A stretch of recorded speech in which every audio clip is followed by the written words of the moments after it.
have one who? Their God is one, not many gods.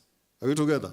Na hii ndiyo fungu ambao wanasema ya kwamba God is one. So mambo ya kusema ati kuna watatu, maana hii inasema God is one. We will look at that. So neno hili ama recitation hii, hear, O Israel, the Lord, our God, the Lord is one, is called Shema. Shema ni maombi. In Hebrew, Shema ni Kwa hivyo hii imeandikwa ni Shema. So this Shema announces God as being one in a fundamental and unequivocal statement. This oneness, ambayo inatajwa hapa, of God is stressed several times in the rest of the Old Testament because he alone is the true God, and besides him there is none. Right? So let's look at Trinity in the Old Testament. In the Hebrew language, a general term used to designate God is Elohim. Elohim. Na El is God. Him, many gods. Now,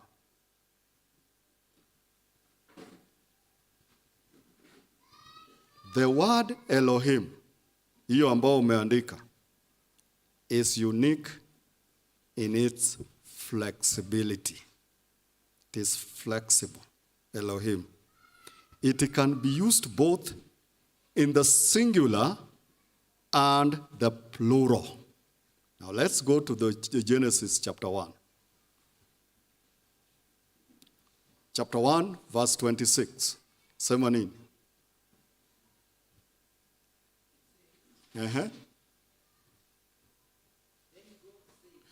Then God said, is it in singular? You know singular? It's singular, isn't it? Continue.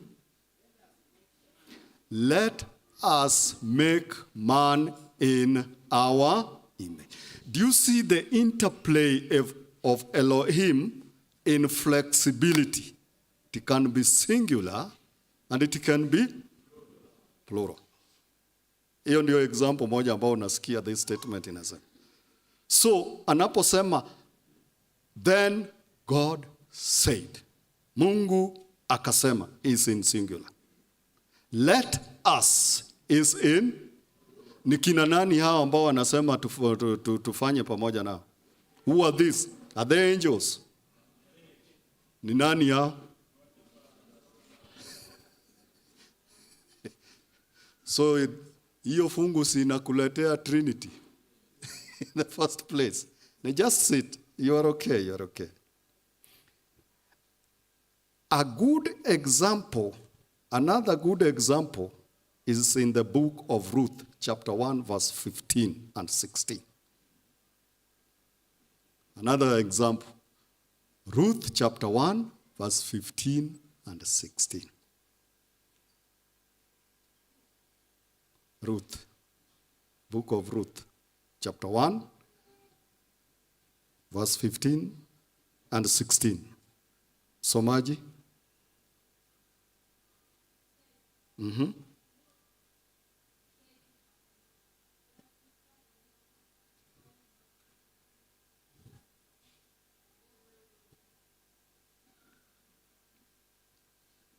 So let me just read it here also. And she said, look, your sister-in-law has gone back to her people and to her gods. Neno ambayo imetumika is Elohim.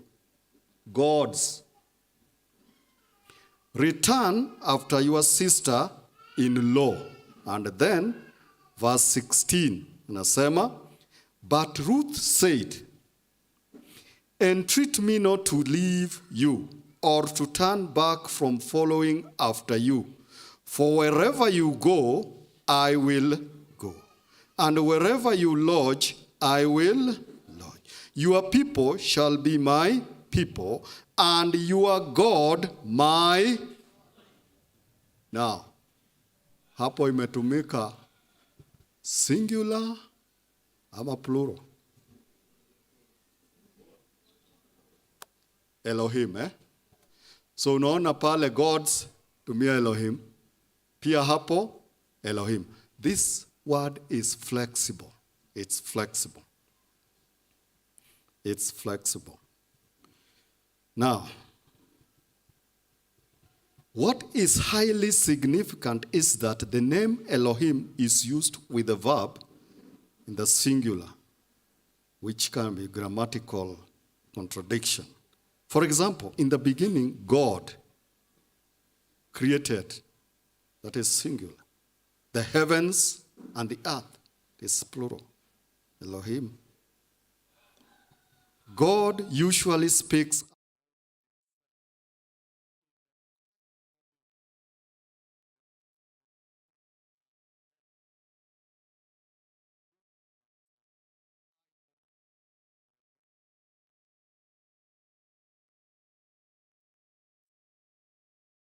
I'm the Lord your God. Exodus chapter 20, verse 2. I am the Lord. Neno Lord hapo is also in capital. I am the Yahweh. Elohim. Yahweh, Elohim. Tunaelewana? Tunaelewana? Lord hapo, Lord in capital, wherever you find the word Lord in capital, it is Yahweh. Na hiyo inajumulisha the Godhead. It is something that is very interesting. Alafu nasikia Yahweh Elohim, who brought you out of the land of Egypt, out of the house of bondage. Isaiah 41 verse 10. Nasema hivi. Fear not, for I am with you. Be not, be dismayed, for I am your God, Elohim. I will strengthen you. Unaona natumia singular? I will strengthen you. Yes, I will help you. I will uphold you with my righteous right hand. Interchanging, flexible. In verse 13 anasema, for I the Lord, capital letter, your God, will hold your right hand, saying to you, fear not, I will help you. However, in 4 biblical verses, he refers himself in the category of we. Genesis chapter 1, verse 26. Chapter 3, verse 22. Chapter 11, verse 7. And Isaiah chapter 6, verse 8. So God refers we. Na hiyo ndio fungu tulikuwa tunadeal naye leo. Ni mtume nani? Ni nani atakayeenda badala yetu? Unaona? Anatumia we. Are we together? Now, the question comes, ambao unaposema kwamba it's only God, ni ya kwamba alikuwa naongea na angels ama alikuwa naongea na kina nani? Do angels create? So hiyo ina rule out angels. Angels do not create. One who can only create must be God. Are we together? Lazima awe ni Mungu. Is the only who can create. Sio mwingine, sio angels, sio nini. Now let's go to another text. John chapter 1 verse 1. John chapter 1 verse 1. Tusome.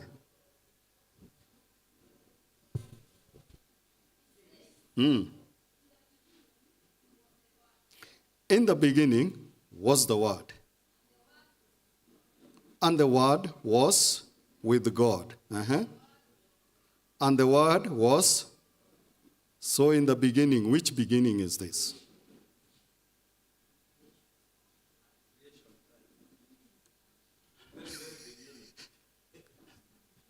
Hii beginning ni lini?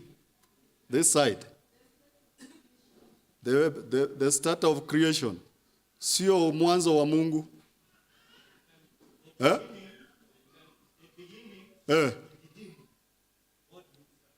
The beginning of a God. Do God have a beginning?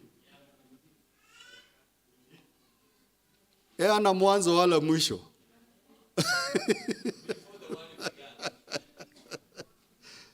God hana mwanzo wala mwisho. Kwa hivyo huwezi sema hapa ndiye ameanzia. Unanielewa? Hii ni mwanzo wa uumbaji. Yes. In the beginning was. Now let me ask you. Neno was maana yake ni nini? Is it in past, present or future? Past. In the beginning was. So was there before the beginning. That means God was there before the beginning of creation. Are you getting me? Maana natumia neno was. Na was si ya kwamba ni kitu ambacho ni present, ni kitu ambacho ilikuwa past. So in the beginning was the Word. The Word was even before the beginning of creation. And the Word was with, and the Word was, so who is this Word? Verse 14, lazima usupport na text. Nasema nini? And the Word became flesh and dwelt among us. We have seen his glory as the only Son from the Father, and truth. So who is the Word? Now let's go back to verse 1. In the beginning, Jesus was, and Jesus was with God, and Jesus was God.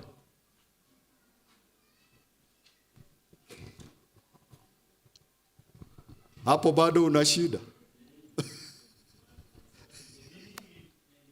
Even the word starts in capital letter. Eh? The word. Yes, it is in capital letter. Just check. So Jesus is God. Are we together? Yes, he is God. You cannot remove yeye. But at yeye alikuwa ameanza he is God. And God has no beginning. Na ana mwisho. Right. Having said that, let us do what we call determination of the we of God by the context. Determination. We have read Genesis chapter 1 verse 26. God, the Creator, deliberately presents himself as we and not I when he created humans. Why? The divine we forms people in his image. It means that this divine we makes humans as we, husband and wife. That is not isolated individuals, but persons in relationship to him and to one another. This one deals just with the text here, creating human beings. Now, ukisoma katika hiyo Genesis chapter, so that we can make this one clear. Naomba usome katika Genesis chapter 2 verse 24. Verse 24 it says, Therefore a man shall leave his father and mother and hold fast to his wife, and they shall become one flesh. They shall become one Flesh. Neno one hapo neno limetumika hapo, ndio sasa tunaenda kuona ni neno gani hii one. Maana tunaweza fikiria ni si, and yet it is not singular. It is not singular. Neno ambalo limetumika hii one is neno ile ambao niliwaambia ehad. Ehad. Si uliandika? Yes. Yeah, hiyo mark that one. Inapotumika hapa one, it is ehad. Now let's go now to this. First of all, able tuangalie the meaning of one. The meaning of one. In Hebrew language, katika lugha ya Kiebrania, there are two words for expressing the idea of one. Kuna maneno mawili yanayo express idea of one. That is ehad and yahid. Ehad and yahid. Zote zina express the idea of one. The term ehad is used in the Shema, katika ile maombi. Hear, O Israel, the Lord, our God is one. Neno ambalo limetumika hata ukienda kwa translation ya Hebrew, it is ehad. Ehad. Kwa hivyo inatumika katika Shema. So there are at least 3 nuances of meanings for the ehad in relationship to Deuteronomy chapter 6, verse 4 and 5. The Lord is one means that, number 1, kwa neno hilo, the Lord is unique. Kwa hivyo, ehad hiyo inamaanisha the Lord is unique. And uniqueness does not singularize ya kwamba ni moja, but unique. Like you are a chosen generation, a unique generation. So, ile ambayo inatumika hapa, ehad, inamaanisha uniqueness. He is different from anyone else. Na ndio wana wa Israeli wanaambiwa munapoingia Canaan, your God is not the same as the gods utakutana nao. It's one, it's unique. Your God is unique. So this one does not mean that it is singular at one what? One God, vile ambavyo inatumika katika sehemu zingine. Thus, one is not a numerical value, but a description of the quality. So in this text, Deuteronomy chapter 6 verse 4, it is describing the quality of God, not singular, numerical. Not singular, numerical. Maana neno limetumika pale ni ehad, not yahid. Yahid ndio numerical. Right? So the Lord is exclusive. Yani inamaanisha pia ya kwamba Mungu is exclusive. God alone is worthy of our praise because he is